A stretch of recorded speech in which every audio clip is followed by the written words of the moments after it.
Pak, informasinya Bapak Fikri ini mengetahui tentang adanya permainan skor yang juga dilakukan oleh oknum PSSI. Apakah itu benar, Pak? Saya kira yang saya kenal tuh gini ya, PSSI sebenarnya harusnya saya tidak paham itu Pak ya, karena saya tidak paham itu karena memang saya tidak tahu, tapi yang saya tahu adalah PSSI perlu reformasi total. Artinya dalam suasana seperti ini semua pihak masih punya kepentingan masing-masing. Salah satu contohnya itu misalkan di daerah wilayah komite perwasitan wasit itu selalu menopang klub-klub yang memang dihuni oleh beberapa yang memang merangkap jabatan. Misalkan klub-klub itu ada pejabatnya di PSSI, dia punya klub dan lain-lain begitu. Itu yang saya tahu. Tapi kalau pengaturan skor dan lain-lain sampai detik ini memang saya tidak mengetahui. Intinya perlakuan istimewa juga bertendensius tentang uang, Pak, pemberian uang dalam pemberian itu, Pak, mungkin. Kurang paham sih. Yang komite wasitnya tadi kan ada perlakuan istimewa terkait klub yang ada anggota PSSI. Itu ada potensi memberikan uang pada komite wasit tersebut. Itu seharusnya otomatis ya. Kalau mereka mau mau prestasi tentunya pasti mereka begini posisinya dengan semua pihak. Kalau saya rasa begini karena begini loh, yang penting kuncinya itu adalah di penjadwalan dan di perwasitan. Dan kuncinya adalah kalau memang jadwalnya itu dia bermain di awal dan berakhir di pertandingan akhir, tentunya kan bisa kita lihat. Berapa? Yang bisa dilihat apanya, Pak? Ya, jadi begini.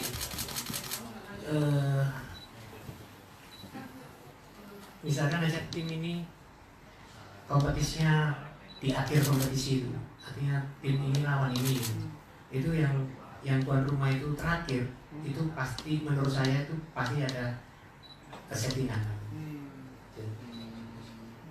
Seperti Persija kemarin, Pak ya, Liga 1.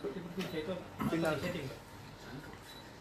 Iya, kalau menurut saya karena saya tidak menonton pertandingan saat itu, tapi saya berasumsinya seperti itu karena pengalaman saya di bola bahwa pertandingan yang diatur bermain pada akhir kompetisi itu rawan daripada prestasi seperti itu.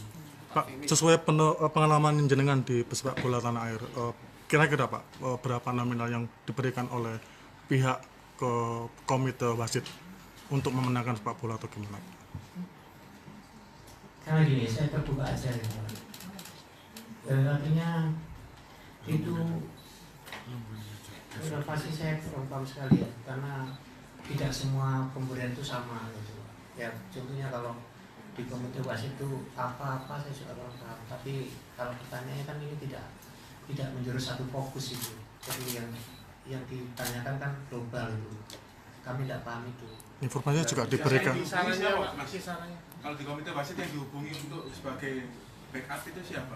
Karena di sana kan juga ada Pak Condro kalau nggak salah, wakil ketuanya orang Esko juga. Jadi saya jelasin gini Pak, saya fokus pada kami saya sendiri ya, jadi biar nggak ada kemana-mana. Artinya begini, dengan pengalaman 2017 itu, kami ini merasa benar-benar dipercayai. Artinya dengan berbagai cara kami tekan dengan segala cara agar wasit itu juga netral, kalau bisa membantu kami. Gitu. Artinya ya apapun yang kita lakukan untuk memenangkan pertandingan kita, terutama adalah di home. Karena kalau pertandingan di home menang semua, itu otomatis kita lepas dari federasi. Dari kita cari dulu. Karena klub ini perlu selamat dulu kan begitu. Nah, di saat 2018 awal pertandingan kami pun merasakan seperti itu. Nah, yang kami rasakan adalah kenapa kami juga seperti ini, masih diberangkat seperti itu. Gitu. Maka kami coba mencari solusinya agar kami mendapatkan tempat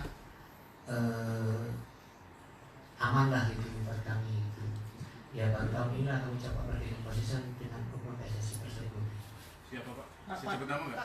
Ya, Sama? Wasitnya paling sering di nama aja Mas. Oh gitu wasitnya yang paling dihubungi loh Mas. Siapa? Begini, Apa aja namanya? saya jadi nggak bingung gitu. Namanya. Baik, rekan-rekan mahasiswa, saat ini saya berada di Polda Jatim yang saat ini sebutkan saya adalah Fikri Waluyo memberikan keterangan terkait Kita buka-bukaan, bukan dari. mafia bola di tanah Ya air. jadi gini, kami awalnya itu ketemu Mbak Bude, ya tahu, ya. dia beri saran saya kepada Mas Nasrul Putu untuk menemui beliau. Nah setelah itu saya ketemu beliau untuk menyatakan bagaimana kok kami seperti ini gitu kan gitu. Ya sudah, tidak ada apa-apa, tapi setelah itu pertanyaan kami aman-aman saja. Jadi yang saya hubungi. Maksudnya aman-aman saja itu gimana Pak? Maksudnya Ya, aman-aman tidak lagi diganggu. yang ganggu siapa ya? Ya dari perwasitan. Oh, jadi intinya Ada minta jaminan. Enggak ada apa. Pak PW. Sejauh ini sudah mengeluarkan biaya pribadi berapa Pak selama pengaturan skor itu Pak? Totalnya Pak untuk biaya Pribadi untuk mengamankan pertandingan home itu loh minimal. untuk mengamankan Yang dikeluarkan Pak. ya. Ya memang kadang kita beri, kadang juga kita pakai cara lain Pak. Tapi cara lain itu kita tekan mereka dengan pressure aja. Artinya kalau wasit ini tidak kita tekan dengan ya pressure, pasti dia tidak akan apa, tidak fair itu. Dia pasti bela tim kamu gitu. Pak PW, semenjak 2 tahun terakhir ini kan Liga bergulir kembali, kedua klub yang juara tapi pengurusnya sebenarnya sama Pak GW. Itu apa Pak PW mengetahui Pak tentang itu? Dua klub berbeda yang juara tapi pengurusnya sama, orang yang sama.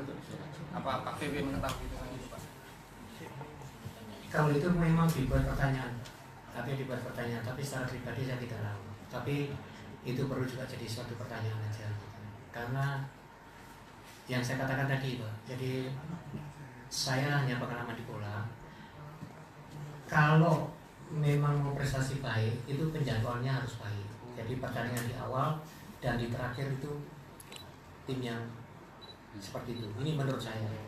Jadwalnya ditunda-tunda terus biar menang gitu kayak. Iya, saya kira itu. Oh, tapi Pak Fikit kan udah lama berkecimpung di Iya. dunia sepak bola.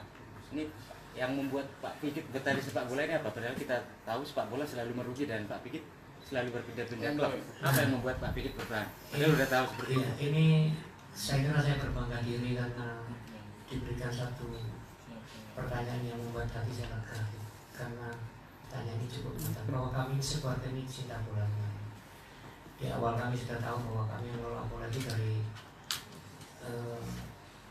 mulai amatir sampai profesional pernah kita lakukan. Kemudian kami punya Putra Glora 79, punya PS Store, lalu kami juga mengelola banyak klub yang memang susah, Bapak boleh cek sendiri. Artinya beberapa klub yang memang tidak bisa eksis kami bantu, termasuk juga klub-klub yang memang nggak bisa itu, karena kecintaan kami aja Pak itu. Dan kami juga berusaha untuk mencari solusinya. Kalau di awal kami memakai dana pribadi yang begitu besar, lalu kami punya strategi lain yang bisa membantu pendanaan itu. Biaya pribadi itu totalnya berapa Pak habisnya Pak? Kalau saya dengan bapak saya mungkin sudah hampir ya di atas 100 miliar 200 miliar selama sekian puluh tahun. Artinya nggak menghasilkan kan? Tidak menghasilkan sama Bukan sekali. dijual untuk di apa? Tidak Pak. Pak Fikit, intinya kan Bapak sangat cinta dengan sepak bola. Pak, Tingginya ya. Untuk mengamankan klubnya waktu itu Mojokerto Putra itu berapa uang harus yang Anda setorkan Untuk komite wasit itu. untuk wasit? Begini, saya ini punya strategi yang berpikir biaya kos rendah, tapi mereka percaya. Artinya saya menjanjikan beberapa hal, artinya termasuk memberikan satu nilai kontribusi. Saya beri dana kalau saya lolos 1 miliar, misalkan begitu. Tapi dalam perjalanannya yang penting kami aman dulu, misalkan begitu. Tapi kami tidak pernah mengeluarkan uang itu. Yang kita keluarkan hanya mungkin antara 25 juta atau 50 juta yang kita keluarkan. Itu untuk satu pertandingan atau Oh enggak Pak, itu untuk komitenya aja. Itu yang pernah saya berikan kepada mereka itu. Artinya satu musim itu Pak ya, bukan artinya pertandingan pada saat itu aman ini saya harus Mojokerto aman ini saya begini segini Bukan enggak. Dia memang awal saya kasih itu aja. 25 itu aja. Iya, dulu 150 juta yang sudah saya berikan. per musim gitu ya Pak? Iya. Per musim. Enggak begitu Pak. pertandingan. Kan begitu. Kalau untuk wasitnya kita beri, kalau untuk komitenya baru kita beri. Untuk wasit berapa? Ya kita beri bervariasi Pak, ada yang 25, ada yang 30, ada yang juga kita tekan kan gitu. Itu beda wasit yang tengah, yang pinggir itu beda. Enggak Pak, istilah kasih aja gitu. Ya mereka mau bagi sendiri terserah, yang penting sudah saya kasihkan aja. Gitu. Itu hanya ke wasit, apakah pengelola liganya apa? juga. Kalau sampai saat ini kami nggak bersentuhan dengan mereka, Pak. Yang kami sentuh itu adalah di komite wasit aja. Pak, Jadi apa ada kabar bahwa Andi Jerusalem juga memerintahkan Bapak memenangkan Kalteng di divisi 2. iya betul itu. Jadi ini Pak Andi itu waktu itu bilang pada saya waktu dapat sama dia itu betul sekali. Iya dan itu tidak bohong. Dia bilang sama saya kan tolong bantu gitu. Telepon Andi untuk memenangkan pertandingan ini, tapi tetap kalah juga karena memang pertandingan saat itu wasitnya semua dari Sumatera dan yang bermain Sumatera gitu. Yaitu Semen Padang dengan Kalteng Putra yang bermain di Semen Padang. Pak, dalam hal ini di komite wasit itu sendiri siapa sih Pak yang bertanggung jawab penuh dalam setiap pengaturan skor yang Bapak terus soroti tadi? Siapa namanya komite wasit? Tadi sudah saya katakan Pak ya, saya berhubungannya dengan hasil foto dan dengan Bapak aja. Tapi untuk tingkat yang lain memang tadi saya sudah sampaikan ke pimpinan senior di sini apa yang saya sampaikan. Pak, selama ini berapa klub yang di Liga 2 yang sering meminta tolong Bapak untuk membantu match fix ini? Membantu untuk memenangkan pertandingan ya. Jadi untuk membantu memenangkan pertandingan itu kami sendiri hanya bermain di home Pak, tidak pernah bermain di away. Karena setiap pertandingan home masing-masing punya cara masing-masing untuk menangkan pertandingannya. Jadi kalau klub yang dengan saya itu hanya masih Kalteng Putra dengan saya dengan Kalteng juga kalau ada waktu home. Baik, demikian laporan dari Pulau Jawa Timur. Sampai jumpa di live report Facebook berikutnya. Selamat siang. Dilakukan